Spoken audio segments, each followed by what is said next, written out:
When I was 7, I woke up with a blue light coming through the window and hearing a loud hum. I was sleeping in my parents' room and tried to wake up my dad, but he wouldn't wake up.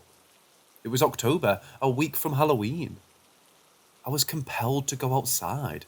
I was afraid to do it, but I looked out the window and saw a neighbour friend outside. And the next thing I knew, I was beside her. I didn't remember actually walking out. I reached for her and we held hands. I remember her eyes were huge, but neither of us could talk. The last thing I remember was standing in the street holding hands, surrounded by blue light. The next morning, I woke up on my front porch. It was early morning and I was cold. I tried to go inside, but the door was locked. I had to bang on the door before anyone heard me. Finally, my brother let me in. He couldn't figure out how I was able to get out of the house with the deadbolt still locked. I didn't tell my parents. My mom was abusive and would hit me for any reason. My brother thought I went out to play before anyone woke up, and I was too freaked out to tell him. I asked my friend and she remembered me waking up with blue lights in her room, and the next morning waking up in her playhouse. She didn't know how she got there and didn't remember seeing me.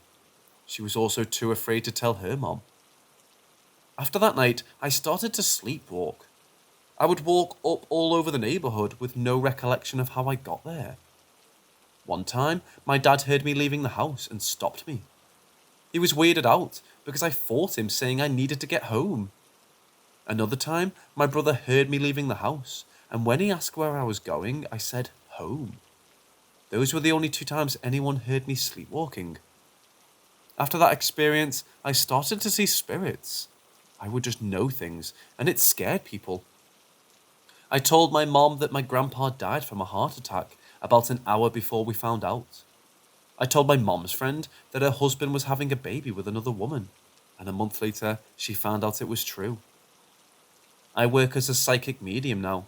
My speciality is tapping into when people are sick with a major illness. I can also forcibly remove bad spirits from places, like demons. My 3 daughters all inherited my psychic abilities, and one managed a metaphysical shop. One works in mental health. She intuitively knows what a cocktail of meds will work on someone who has tried many meds before. I don't know if I'm a human hybrid, if aliens activated my psychic sense or what. I still disappear sometimes.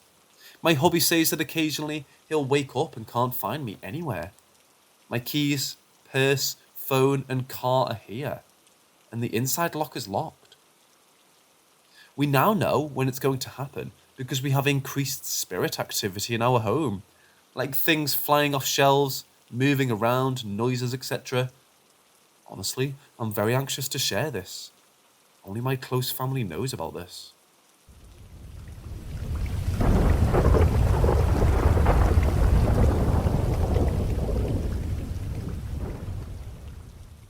I'll spare y'all the gruesome details, but my grandfather was a sadistic, violent predator. To cover up an affair, my dad dropped me there for the weekend. Mom thought we were camping. Grandfather abused me terribly. I was 8. When I regained consciousness, I screamed at him that I'd tell what he had done. That pissed him off, so he dragged me outside in the middle of the night and tied me to one of those old metal lawn chairs. It was autumn and it was drizzling outside. It was so cold that night. I'm pretty sure I had hypothermia. I just remember shaking and the wet and cold hurt. I was going to die. I felt it. There was a bright blue light. Out of it stepped a tall, thin woman with black hair. Cut straight and straight bangs. She was wearing white and had a bead necklace. She walked over to me and touched my face and then hugged me. Her skin was so soft and she was so warm. Then she stood behind me. I expected she would untie me and we'd go into the light. I thought I was dead. Instead, she put her arms around me and she had colourful wings. I remember being shocked because I thought angel wings were white. I immediately got warm and dry. My muscles relaxed and the aches and pains from grandfather eased. I can still feel the warmth that I felt. I can still remember her floral smell. I never in my life before or since felt as safe as I did in her arms and wings. She stayed until morning. I think grandfather forgot me because he came running out at dawn. He commented that I must have gotten loose because I was dry and everything was still wet out. In high school, we were studying Egyptian mythology. I saw a painting of Aset, Isis, for the first time, and I knew it was her that had saved my life. To this day, I have a statue of her in my living room to show thanks for saving me.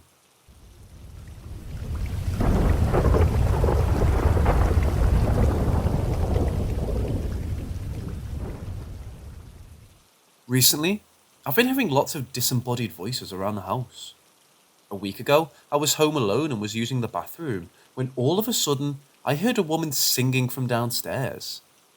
I heard it from the vent, and she was singing louder and louder until I heard her voice from the bottom of the basement stairs. I had gone and stood at the top of the stairs, and when I got there, she stopped singing. I heard whispering, like two people were talking to each other, and then something ran at me from downstairs. A couple days ago, I was in the shower, and I heard this voice call out to me, also from downstairs. I thought it was my grandma, and I was listening closely until I realized it wasn't my grandma. Instead, this really hoarse voice was calling out my name. It sounded as if someone was smoking for 40 years of their life and tried yelling. I asked my grandma about it, and she said she wasn't calling me. Just about 30 to 40 minutes ago, I was in the shower and I was trying to recall a dream I had with an entity. All of a sudden, the lights started to flicker and I decided to get out of there. As I was drying off, I heard these whispers coming from right outside the door. It wasn't like any type of human language, but instead it was hisses and clicking noises going back and forth at each other. When I opened the door, there was nothing there.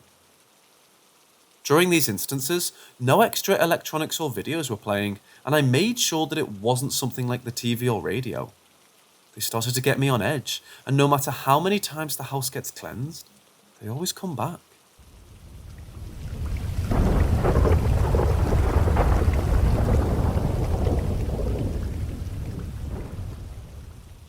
Not too long ago, I was with a friend at our church. It was a weekday, and pretty late in the evening. So we were getting ready to leave and making laps around the church just to pass the time until it was time to go. There weren't that many people left, and the lights in the hall and rooms were being turned off. Doors were being locked, etc. My friend doesn't believe in ghosts and always say that she needs to see a ghost in real time to believe it. We're both not scared of the dark, and walking in the pitch black halls wasn't a big deal. We were talking about other friends, about plans for the weekend, just regular stuff was going on in our lives. There were only 2 lights on in the halls, and we were just coming up to the darkened ones. Everything was fine. We were joking around until my friend stopped me and grabbed my arm rather tightly. As we turned the corner and just about to enter the dark halls, she stopped dead in her tracks, stopped talking, and grabbed my arm. I stopped looking at her and asked her what was wrong. She kept looking ahead and asked, "Can you see them? And do you see them?" I glanced at the direction she was looking at, thinking that a couple other people were trying to scare us. But as I looked harder, I saw these 2 shadow people peeking around the corner at us. One was really tall and stocky. He was maybe 6, even 6'3", and was ducking behind the wall. The other was maybe not even 4 feet tall, and just stayed where I was peering from the wall. Instantly looking at them, I got the chills. I was frozen in place and was stuck staring at them with my friend. After a minute or so, I took a step forward, gaining false confidence, and was rationalizing that those were people we knew, just trying to scare us. Since there's a couple friends that we have like that try and scare people in those halls. My friend was still holding my arm and pulled me back. She was still staring at them, and when she swung me around and loudly proclaimed, "We're not walking over there," and continued down the hall that was lit. We decided to stay by the front doors until it was time to go, but the whole time we were standing there, she couldn't stop talking about what we saw. I knew that she was genuinely scared, and this time, she wasn't trying to debunk or rationalize what was going on. She hasn't brought it up again, but we both know what we saw that night.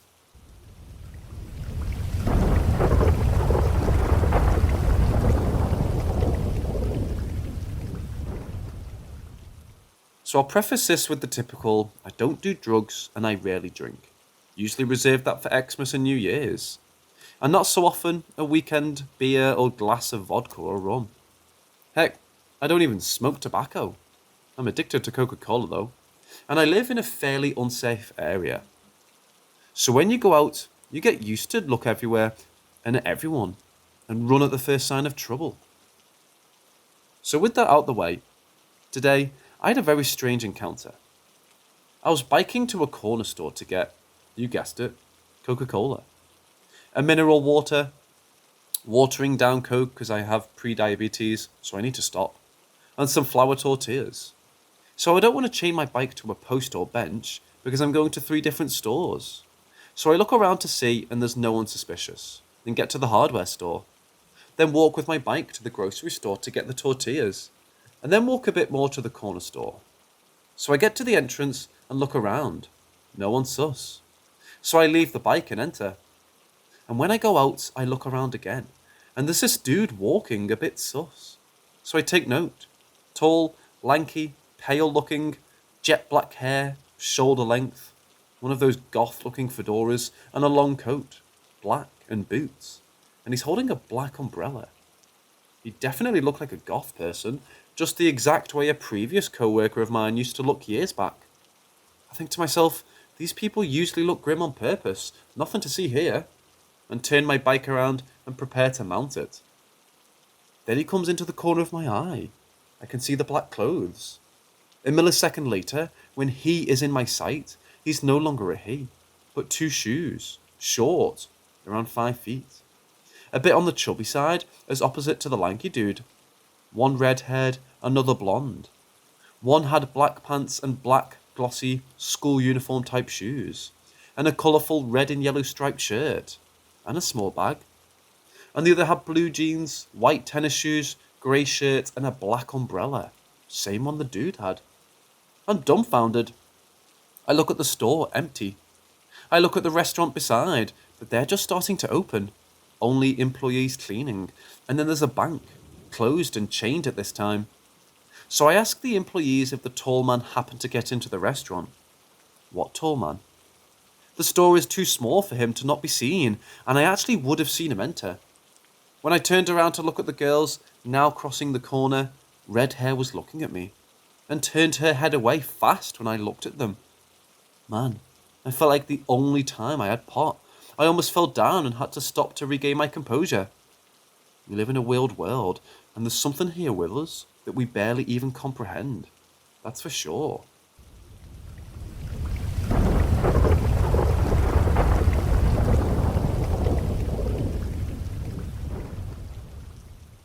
This was a while back, but still bothers me to this day. It was 2016, and me, 22, and my husband, 28, were moving into a rental home. I was 6 months pregnant, and we were thrilled to move into a nice community, since before, we'd lived in a sketchy part of town. We didn't know much about this rental, except it was in a good school district, low crime area, and within our budget. Time passed without any problems as soon as our son was born. His birth was textbook, and he slept well in the hospital.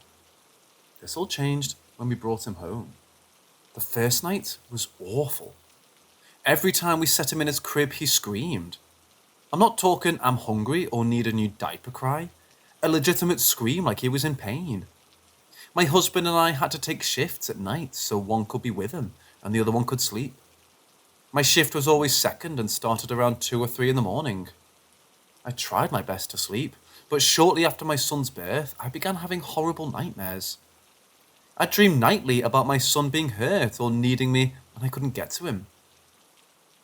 After a 6-week checkup, I told my OBGYN and she believed I was having postpartum anxiety and prescribed me medicine and recommended I see a counsellor. Weeks passed by since starting the medicine and counselling, and I was still having nightmares, and my son was still screaming all night long. His paediatrician told us it was colic and that we needed to just wait it out. Everything changed when he turned 3 months old. His screaming continued but started to be all day instead of just at night. My nightmares became much more specific. One night, I dreamed that I walked into my son's room and he was on fire and screaming. Though I was in his room, my feet were stuck inside his doorway. I couldn't move or speak. I could only watch my son screaming in pain. I woke up screaming and hyperventilating. My husband ran into our room and tried to console me. The next few days, I couldn't sleep. I spent most of my days at work and my evenings sitting on my front porch talking to my next door neighbour. She was the sweetest old lady who had lived in this neighbourhood since it was originally built in the 70s. I guess she could tell something was wrong and asked if I was okay. Reluctantly, I told her how my baby had been acting and how I was having horrible nightmares. She was sympathetic and asked me to elaborate. I didn't feel comfortable telling her the details, so I just told her I had dreams about fires in the house. Her face quickly changed from caring and concerned to horrified. Seconds of quiet felt like hours before she spoke again. "Do you know what happened at this house?" she said. I told her no. She sighed and looked down before grabbing my hands and looking at me. She goes on to tell me that a few years ago there was a fire at the house due to some faulty wiring done poorly by the landlord. There was a young family with a 3-month-old baby living there, and unfortunately, the baby passed away in the fire. She said the couple moved away and the house was renovated and put up for rent after. I was in shock. I ran inside to my husband holding our baby and told him we needed to leave. He must have seen the fear in my eyes since he didn't ask me to explain myself until we got in the car. I explained what had happened in the house and how I felt like my dreams were warnings that we needed to leave before something happened to our baby. Luckily, my brother-in-law lived in the next town over, so we went there. The first night we stayed in his house, our son slept through the night. Not a single peep. I checked on him every hour since it was so unusual for him to sleep this well. From then on, apart from normal baby stuff, my son never screamed again like he did in that house. My husband packed our stuff and we stayed with my brother-in-law until we were able to get out of our lease and rent a new place. I never went back. I will never go back. I just pray for whoever moves in there next.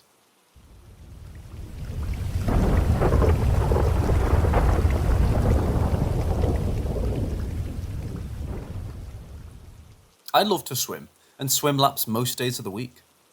I started at a new gym a few weeks ago and love it because when I go, midday, there's usually no one else other than myself and the lifeguard. Well, today, as I'm swimming laps, I look up before turning and see a large man with a white beard wearing red shorts and no shirt sitting on the bench in front of me. No big deal. Sometimes people come into the pool area to use it almost as a steam room or sauna. Sometimes people wait for a specific lane they like, and I thought that could possibly be why he was sitting in front of my lane. I make my way to the other side of the pool and come back around. I look up to see if the man was still there, and now there's a large woman with dark brown hair and a black two-piece with purple and blue flowers. I'm so confused. It takes me roughly 30 seconds to swim one length of the pool, so I wasn't sure how the first man could have got up and made his way across the room to the exit. Whatever I think, maybe he was quicker than I thought. I take mental note of the woman, thinking she may possibly be waiting for my lane. I turn and swim back down the pool. Feeling uneasy at this point, I stop at the far end and look up to see if the woman is still there. She's not, and in her place is a small young man with a shaved head and black shorts. Okay, how has this happened again? How are these people walking out in 30 seconds or less, while also being replaced by someone completely different? Mind you, I'm still the only one in the pool, so it's not like they're getting in. I try to brush it off. I even tell myself to stop looking up, but curiosity gets the best of me, and I look up again. This is after just swimming the length back, and yet again, someone else is there. A red-headed woman in a pink and white one-piece. I'm convinced at this point I've lost it. I swam down in the water to check again if anyone else was in the pool. Nope, still me. At this point, I still had 10 laps left to make a mile, so I moved on and turned around. Again, curiously, I look up after making the first length, completely expecting to see someone new. All I see is an empty bench. Another thing that makes this all strange is that when you arrive at the pool, you have to check in with the lifeguard, which can take a little for them to find your name and such on their tablet. So somehow these 4 people arrived, checked in, then left, and were replaced by someone new within a minute. Maybe I'm losing it. I thought about asking the lifeguard if he saw these people, but he's this young little guy who couldn't be more than 16, and I had a feeling he wasn't the audience for my weird experience.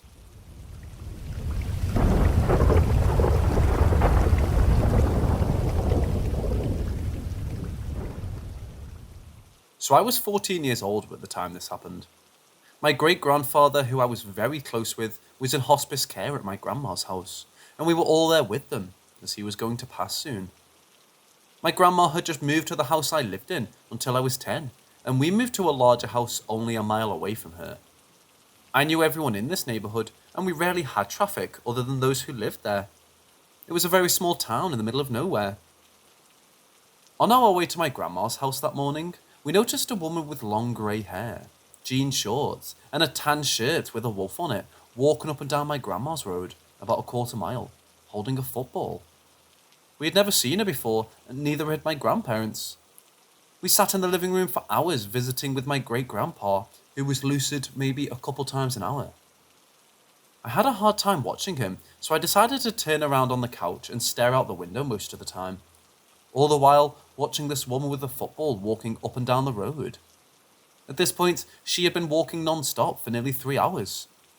She never looked over at any houses or people, just stared ahead and walked. My great-grandpa was now starting to have a lot of trouble breathing, and it was getting to be too much for my 14-year-old self to handle. I was an avid runner and decided to go for a run to get away and hopefully de-stress. I kissed my great-grandpa and told him I loved him, and then left to go run. I ran about halfway down the road before I started crying so hard that I had to stop and lean over to catch my breath. Then out of nowhere, I hear a woman ask me if I was okay. I look up, and it's the woman with the football. I didn't remember seeing her in front of me, so I was surprised that somehow in a matter of seconds, she was there. Before I could answer her question, the woman wraps her arms around me in a hug. Now, I'm not a hugger by any means, but something about her hug was so comforting. My crying starts to slow down, and the woman says to me, "It's okay now. You can go back. He's in a better place." I quickly push myself out of the hug and look at the woman in disbelief. What was she talking about? How did she know about my grandpa? And what did she mean he was in a better place? I'd only been gone for maybe 5 minutes. I sprint back to the house and run inside. I'm immediately greeted by my mom sobbing and hugging me. I look over and see my grandma leaving on my great-grandpa crying. Not a word was said, but I knew my great-grandpa had passed on.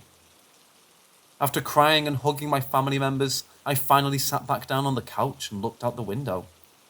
I expected to see the woman there, as she had been there all day, but she was gone. My grandma still lives in that house and to this day, and has never seen that woman again. Do you think she was an angel? A crazy person with impeccable timing? Or something else? I guess I'll truly never know.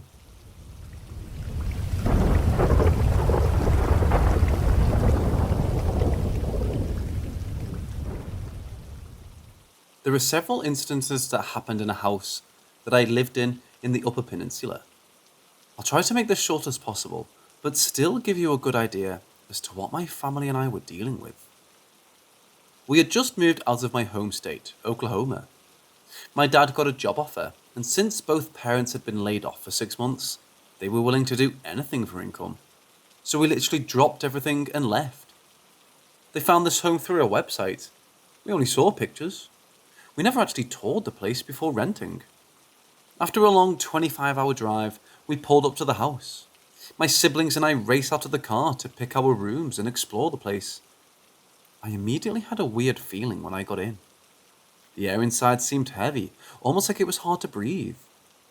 Me being 12, I didn't really pay much attention to the change in atmosphere. The house was old and outdated and kind of dirty.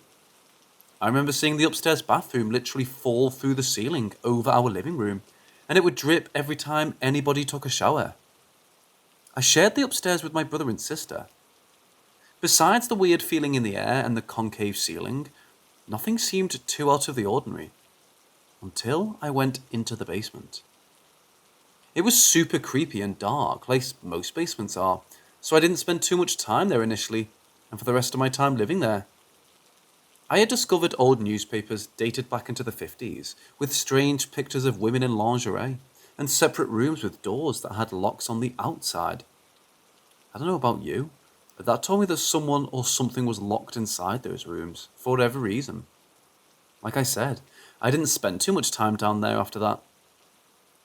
The 1.5 years that I lived there kind of blur into each other, but here are some things that I remember. Whenever I'd sleep in my room, I'd have night terrors, dreams that all of my dolls were possessed by the devil. They would dance and shift their bodies into unbelievable positions. I dreamt a lot about something being in my closet, and it didn't help that there was no door on it, because I would wake up and just stare into it, too terrified to move. These dreams got so bad that I ended up sleeping on the couch in the living room every night. When I did that, the nightmares stopped, and they would start back up again if I tried to sleep in my room again. Once, my sister and I were home with my dad, and he was making dinner, which was a huge thing because he never cooked. We were making burgers, and he put the buns in the oven to crisp them up. When he took them out, they were burned, and he lashed out, screamed, threw the pan full of the buns clear across the kitchen against the wall. My sister and I were speechless, because my dad is the most gentle and quiet man we ever knew, so that was extremely out of character for him. We chalked it up to him just releasing pent-up anger, but to this day, I'm not so sure. The most profound and weird experience I had was when I was upstairs reading in my sister's room. While sitting on her bed, I could look to the right and see the entrance to my brother's room at the end of the hall. To put this in perspective, my brother has always been a very angry and troubled kid. He had a deep, unmistakable voice that I could recognize from a mile away. His lights were on and his music was blaring, as usual, but I just ignored it and read my book. After about 10 minutes, he calls my name. I responded, "What?" with no reply. So I continued to read. A couple of minutes later, he calls my name a little louder, and again I respond with, "What?" Once again, silence. So I continued to read. Yet another couple minutes went by, and my brother screamed at the top of his lungs, "Liz, get the fuck in here!" The amount of anger in his voice was a little more than usual, but I was so used to it by this time that I just rolled my eyes, put down my book, and trudged reluctantly to his room. By the time I approached the door, the music had stopped, and when I opened it, my brother wasn't there. Thinking that he was playing another stupid prank on me, I tear the blanket off his bed, check in the closet and behind the door. No sight of him. So I checked in the bathroom, the linen closet, and then everywhere in my room. By this point I was angry and confused, so I went downstairs and told my dad, and he kept messing with me and wouldn't leave me alone.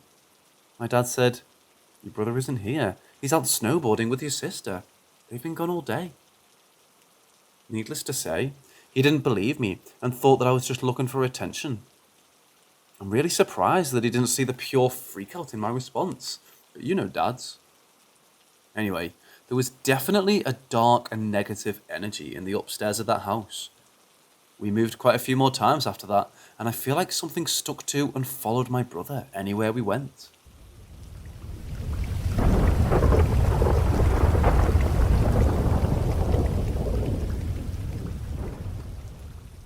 When I was younger, in 4th grade, I lived in Germany.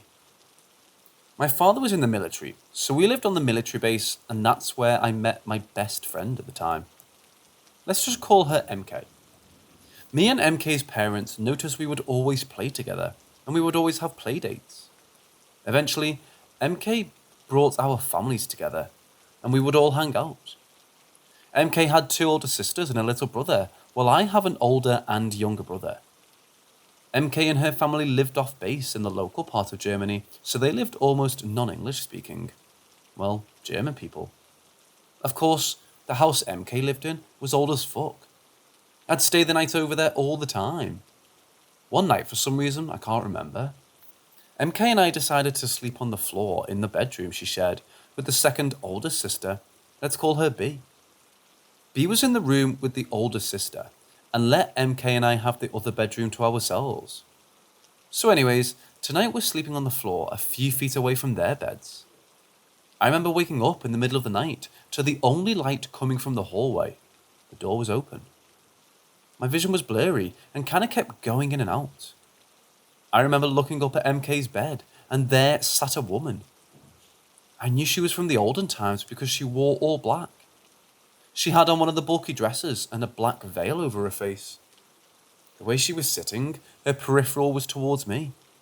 She sat up straight, both legs together, hands in her lap, as if she was in church or something. I guess she felt me look at her because she slowly started turning her head towards me. I remember at that moment I wasn't scared, but everything felt sad. The energy was sad. Her face looked sad.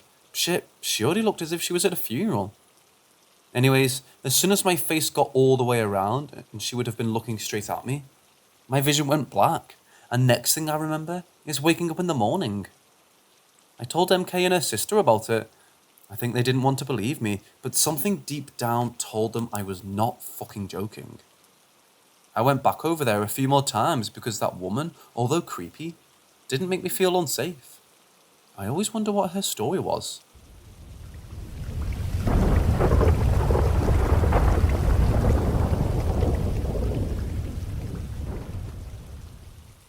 Okay, so I have a fairly old house that I live in with my family. I'm 18, and I've lived here for most of my life without a problem, until very recently. The first time I was relaxing in my bed reading, and suddenly, completely out of the blue, my closet door and bedroom door both opened fairly forcefully at the exact same time. The problem is, that should be impossible. My door is at the front of my room, and my closet is on the next wall, directly beside my door. I had no fans on, and all my windows were closed. Next incident happened a while later. Again, no fans were on, and both windows were shut tight and with curtains drawn over them. I leaned down to pick something up and had a hard gust of air blew past my ear. Not both ears, just one side. Startled the living daylight out of me, but I thought nothing of it until I thought about it later. And the last and most recent one that happened to me was actually this morning. I'm a super early riser, so I got up at about 6 a.m. to go get my breakfast downstairs. I didn't bother to turn the lights on because my mum hates it, so I turned my phone screen on to light my way so I didn't trip and break my neck. And there was a shadow, a humanoid one in the middle of the staircase. I was at the very top of the stairs. I know that the shadow wasn't cast by me because as soon as I saw it, this thing darted down the stairs and disappeared. As soon as it moved, I damn near pissed myself, it startled me so badly. My mum was skeptic, and even she believed me because apparently she's seen a full body apparition once on her anniversary, and then never again, of a lady in a dress. On the bottom of the stairs, almost the same place that I saw the shadow person. I think that the spirits were attached to me all of a sudden for unknown reasons. Does anyone have any thoughts on this? My house is fairly old.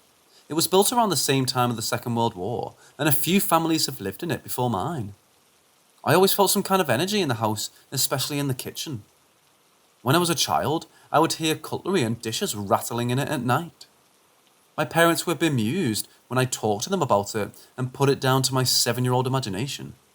That was 10 years ago, and along with the rattling of the cutlery in my kitchen, I've had a range of experiences with and connected to the presence I believe is in my house. I've always been fascinated with the paranormal, being simultaneously transfixed with and disturbed by it. From a young age, I had a good knowledge of it, contrasting the relatively ambivalent opinions of my family. In the years that followed, I started using Ouija boards with friends, usually to little success and to my bitter disappointment. The energy in my house seemed to be disguised to anyone but me, as no one believed me whenever I talked about it. Eventually, I gave up trying to convince anyone of its existence. Things started to get weirder about 2 years ago. I was walking through my kitchen when a pepper shaker flew past my head, nearly hitting me. I spun around, expecting to see my brother, angry that he had nearly hit me. No one was there. I called out to my brother, and he responded from his room. No one else had been near me when the pepper shaker was launched at me, and I hadn't bumped or touched it. To this day, I logically cannot reason as to how this could have happened.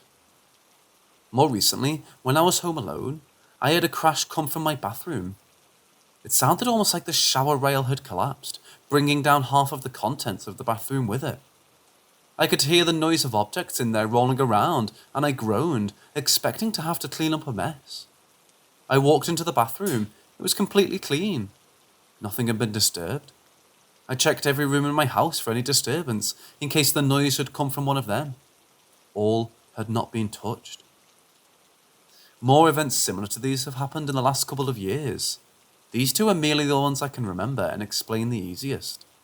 And I'll talk about a series of events that happened to my family and me around this time as well. In the last year, my mother has been involved in 3 car crashes. None were her fault, and thankfully she was not severely injured in any of them. Our car has been randomly broken into twice, and on the 3rd time, stolen, with the police unable to do anything about it.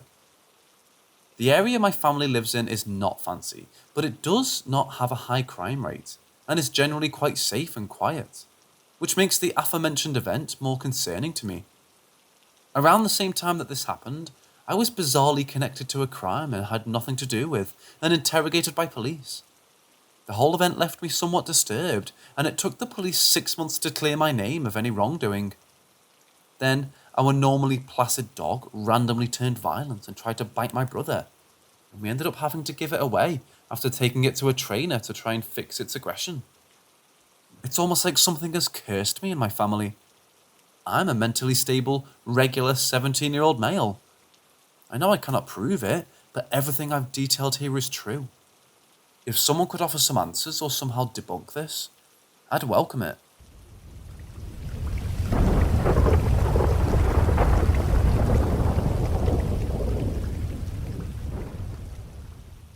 This happened to me in January of 2017. I'm a mom of 2, and we tried already for a couple months for our 3rd, with no success. After New Year's, I started to get sick. Felt like a cold and got worse over the weeks. My doc said it was just the flu and to get rest. In the 4th week, I wasn't able to take care of my kids anymore. I had a fever of 105 and I wished I was dead. Everything was hurting, including breathing. I felt empty, and my only hope was that this will be over soon. My husband stayed home from work to take care of me and the kids. One night, when I felt just terrible, I don't know if it was just a dream, or a hallucination, or if it actually happened. I heard a knocking and turned around. I saw a man in a very bright light. He had very warm brown eyes and shoulder-long brown hair and a beard. I can't remember all the details. I felt overwhelmed with his presence. I felt safe and like everything was going to be alright. He reached out to me and I wanted to take his hand, but he pulled his hand away the moment I wanted to grab his. He smiled and shook his head and it was all gone. Then I hear my husband yelling, "Mommy is right here. Come and see if you want." My 4-year-old son said, "No, it's okay. I'll go back to bed." So my husband told me that our son woke up and yelled down the stairs, "Where's Mommy? She's gone. I need to see her." It freaked me out, and I told him what had just happened to me. My fever was still at 105. We went to the hospital, and they finally found out I had pneumonia and gave me penicillin. Anyway, the next day I had already started feeling better and the fever broke. That day I got a call from the hospital telling me I was pregnant. This little boy is going to turn 3 this year. I don't know if this sounds crazy to you, but when this happened to me, this feeling I had when seeing this in front of me, it was Jesus. I never felt this comfort and joy at the same time. Also, I thought with such a high fever, it was a miracle to me that this baby was still growing. I was only 6 weeks when they told me. I was very anxious. And my oldest, he usually would have come downstairs, but instead he yelled down the stairs.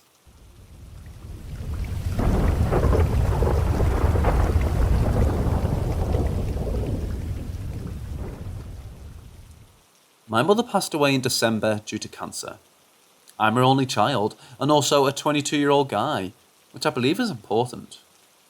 My mother and I were also very close, and one of her biggest fears in her final days was leaving me behind to go through life without her.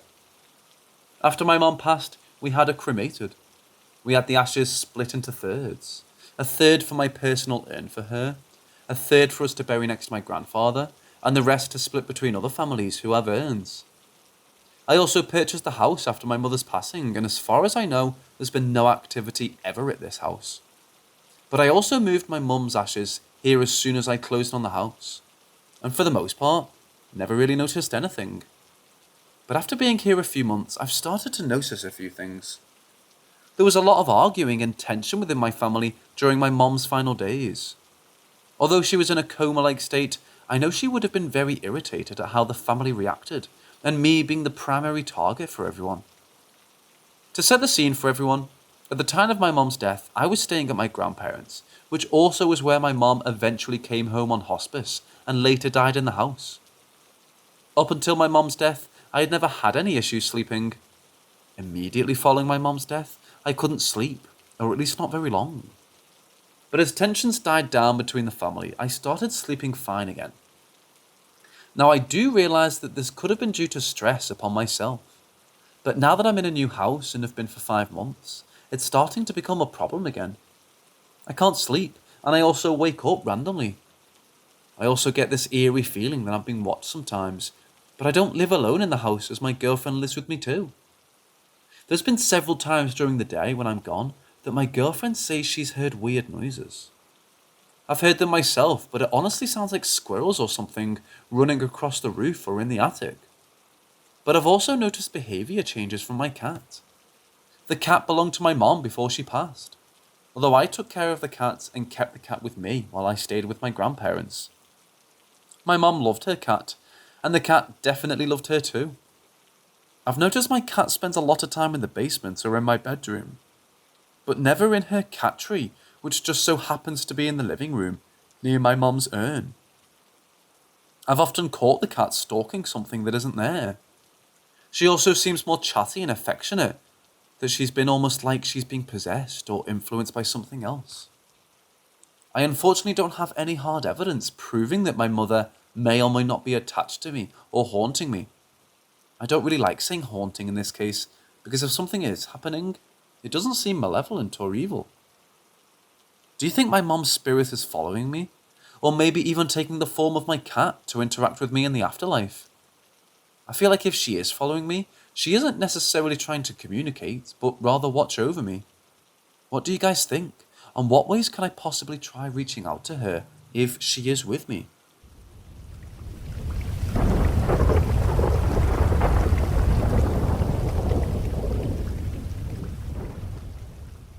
About 2 years ago, my family and I took a trip to northern Michigan for the 4th of July.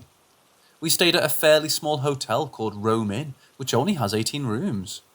I don't remember which room number my brother and I stayed in, but when walking down the first main hallway with rooms, it was the one at the very end of the hall, directly opposite to you when entering the hallway.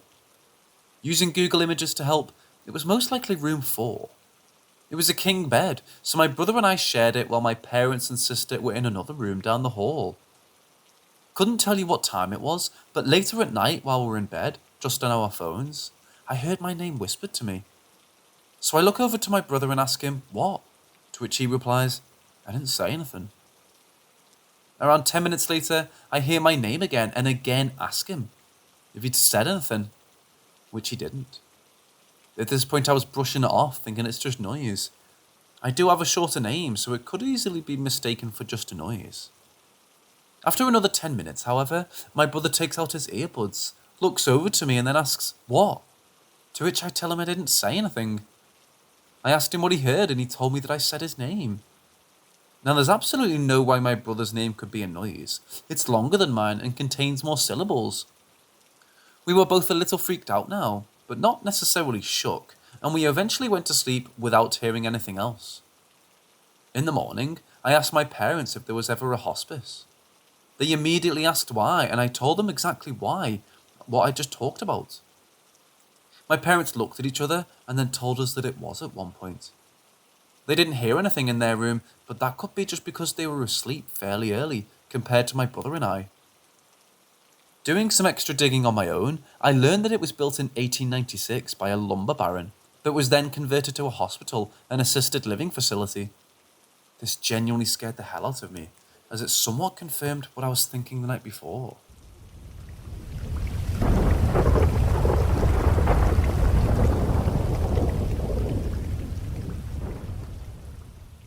It occurred from ages 9 to 16, but I guess I'll just start at the very beginning. As of today, I'm a 28-year-old female, but growing up, I was a very sensitive little boy. My parents adopted me as a baby, and I never met my birth family until 2012. It was then that I learned that every woman in my birth family were all quite sensitive to the paranormal.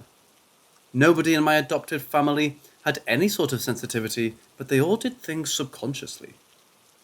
So when I was 9, my family moved to a very nice house in St. Helena, Napa, overlooking the valley. It was a beautiful 2-story house, but in a weird way, since it was on a hill. From the road, the second story was the first story, but from the backyard, down the mountain, both floors were visible. I believe this was called a sloped lot. Upstairs was the garage, linked to the main house by a breezeway leading to the laundry room. To the right from there was a study. Straight ahead was a living room and the kitchen. A hallway ran parallel to the kitchen, meeting at a family and dining room, where the front door sat, though none of us actually used it. Right next to that was the stairs. Oh, the dreaded stairs. Leading down to the one long hallway connecting the bedrooms. Experiences began happening immediately after we moved in. Part of me believes it was drawn to the negative trauma I suffered at the hands of my abusive father, who focused his rage mostly on me. And that was why I was targeted out of my brothers. But that's just a theory. The first of many experiences was when the whole family was at my middle school for a scholastic book fair. I remember having a sudden twisting in my gut when my parents got a call that our backyard was on fire. To this day, nobody knows how it happened. It just started. Then, the real fun began. It started out slowly and only ever happened downstairs. My brothers and I would wake up and see a man walking back and forth on the patio, glancing through the French doors of our bedrooms as he passed. We never felt malice from him though, and we all recall seeing him. What makes that particular bit interesting is that from a child's perspective, usually the male entity would be malicious, while a female entity would be a protector. In my house, it was the polar opposite. Myself and my brothers felt a dark presence lurking downstairs in the hallway that would affect all three of us, to the point we'd take the stairs 2 or 3 at a time as fast as possible. I'd have recurring nightmares about struggling to get to the top of the stairs with something behind me. In one particular dream, I was reaching for the top stair and the entity caught me and stapled my mouth shut so I couldn't scream. Keep in mind, I was too young for these things to naturally come to me. In the beginning, the door to my bedroom would slam in the wee hours of the morning, so loudly it would wake my father. He insisted it was a draft, even though no one else's doors would do it, and again, it slammed with massive force. We had to put a £10 bookend in front of it. Not much later, the entity in the hall would probe our rooms to see who was the most sensitive. My older brother, who slept at the end of the hall, nearest the darkness, outgrew his empathic sensitivity, and my younger brother eventually stopped as well.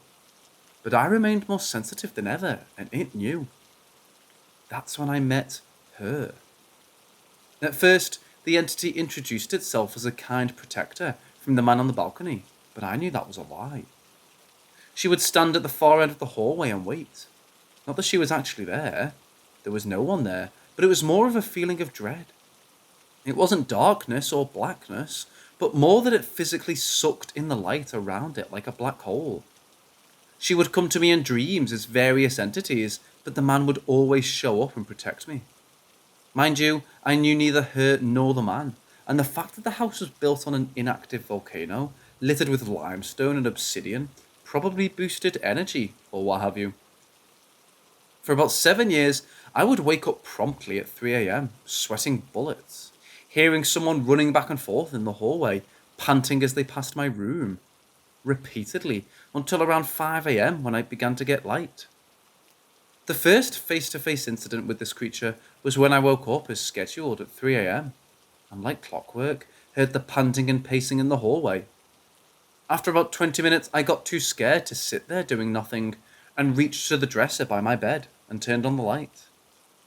The panting and pacing stopped, and I waited through about 10 seconds of soul-crippling silence before it happened. Long, gnarly, shadowy fingers slowly gripped the door frame one by one. I heard the wood of the frame creak slightly as the wispy fingers pulled into the bedroom. Before my brain could process what I was seeing, I heard her gasp, like audibly gasp. The fingers retreated in pain, and I sat in silence until the sun came up 2 hours later. That was the first time I realized I had a weapon against this thing. I still don't fully understand it, but she couldn't exist in light. While that alone brought tears to my eyes recalling it, there was one other experience that haunts me to this day. Plenty of years had gone by and I had just turned 14. My father was a prominent doctor in the area, and he was planning on taking my mother to a fancy hospital gala, the same night my little brother had a sleepover at a friend's house, and my older brother was out college shopping in some other county. It was the first time I had the house to myself at night. I begged them to reschedule or hire a babysitter. They told me I was old enough to be a babysitter and that I needed just to grow up. Everyone in my family, including myself, experienced weird happenings, but they all preferred to turn a blind eye. So my pleas fell on deaf ears, and I was left alone. I spent the first half of the evening upstairs where it was safe, occasionally glancing towards the staircase for any activity from the living room, while the TV distracted me. About 10 or 11 p.m., I remember thinking that I was too old to be scared to be by myself, and I could sleep downstairs alone if I wanted to. I kept the lights on upstairs and slowly descended the staircase, feeling the darkness getting closer with every step. When I reached the last step, I leaped to the light switch and hit it, illuminating the hallway. Shaking violently, I hurried to my bedroom through the eerie quiet. My footsteps on the carpet were the only sound to break the silence. I finally slunk into my bedroom and quickly turned on the dresser light, jumping into bed as I stared into the lights shining through the downstairs. Going over in my head that all doors were locked, all windows were closed, and as long as these lights were on, I was safe. The lassitude of Morpheus overcame me, and my mind began to wander in the fields of Nod. Unlike the usual times I woke up at night, this time was slightly different. I woke up suddenly, completely alert with the fight or flight response already kicked in. I was facing the wall but was absolutely terrified. I felt like if I moved or even breathed too loudly, it would spell immediate death. I sat there for what felt like an eternity, but was most likely only a few minutes, before I mustered up the courage to roll over. When I finally did, my heart sank. All the lights in the house were off, and a womanly shadow was standing in the doorway. The thought that maybe it was my mother popped into my head before I realized that she was with my father at the gala all night, and they were staying at a hotel till morning. I just sat there, frozen, locked in a gaze with this creature, who finally made it through the threshold of my doorframe and into my room, a feat she had yet to accomplish. I closed my eyes and repeated in my head, "It isn't real, it isn't real," like a personal mantra. Trying to control my breathing as I shake and shiver violently, I decide to take a peek and see if she's still there. Surely she can't come in further. I open my eyes. It's standing right over me, at the edge of my bed, looking down at me. Not with eyes, it had no eyes. What it did have was a large toothy grin amidst the wispy shadows of its body. I didn't dare scream or even move, but hold my gaze as I hear a deep rumble emanating from the swirling torrent of darkness that was this creature. Having grown up terribly abused, I knew fear, but this was something different. I'd never been this afraid before in my life. It was no longer creaks or shadows darting in the corner of your eye. I was face to face with something else, something not of this world, and it wanted me. I knew in this moment as its mouth began to expand that if I did nothing, I would die. So I did the only thing I could think of in the moment. My body suddenly lurched upwards from the bed towards the entity, and I screamed at it. Not a scream of fear, but more of a war cry, like it would try to kill me, but I wasn't planning on making it easy. My face almost went through it as I lurched up before it recoiled and let out an unearthly wail. I'm guessing it wasn't expecting resistance, but I actually heard it as it left the room, feet on the carpet and everything. Within moments, all the lights in the house were back on, and I just sat there shivering in shock until the dam broke and I began to cry.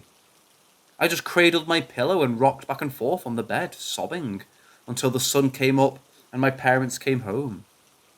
My family, devout Catholic doctors, were already skeptical of these things and didn't believe me, attempting to convince me that it was a night terror or sleep paralysis. Only I could move, I could think, I wasn't stuck. It actually happened. I know I didn't dream it, because I stayed awake until the next day. I don't expect anyone to believe me, but this was just the kind of thing that happened in the house. I believe it was limited to that specific location because it didn't follow me to college or anywhere beyond there. I fear for those who moved in when my parents sold it, but it would be cool to get in touch with those who live there and ask if they've experienced similar things. We did have trouble selling it. It was on the market for years. Anytime someone would come to view it, they would get creeped out and leave.